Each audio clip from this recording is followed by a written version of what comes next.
This is VOA News. Reporting by remote, I'm Joe Ramsey. A ceasefire between Israel and Palestinian militants has taken effect in a bid to end nearly 3 days of violence that has killed dozens of Palestinians.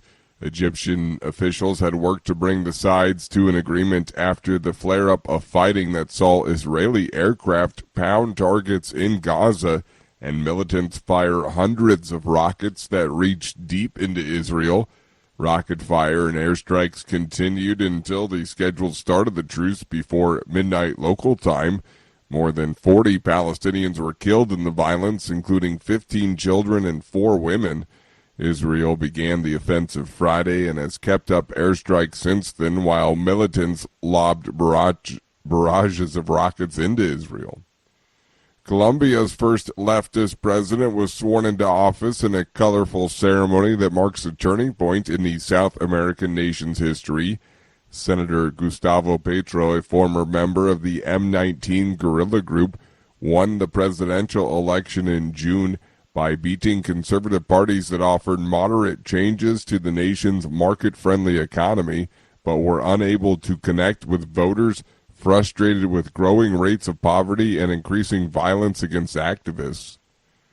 Cuba appeared to make progress on Sunday, bringing under control a fire at its main oil storage facility that has killed one firefighter, drawing on help from Mexico and Venezuela to fight the raging flames. A lightning strike on Friday ignited one of 8 storage tanks at the Matanzas Supertank port 60 miles east of Havana. A second tank caught fire Saturday, catching firefighters and others on the scene by surprise. 16 are missing. This is VOA News. Chad's transitional authorities and rebel groups are expected to sign an agreement in Doha on Monday, paving the way to a broader national reconciliation dialogue later this month, the Qatari Foreign Ministry said. The announcement follows 5 months of peace-building talks in Qatar between rebel factions and Chad's interim military government, headed by Mohamed Idris Deby, who seized power following his father's death last year. Deby has said the dialogue would be a first step toward planning long-awaited elections, but it's not been clear if the armed groups would participate in the talks, as the terms for their involvement were under discussion. Singer Judith Durham of The Seekers has died of complications from lung disease in Melbourne, Australia, according to her music label. She was 79. AP correspondent Margie Zarletta reports.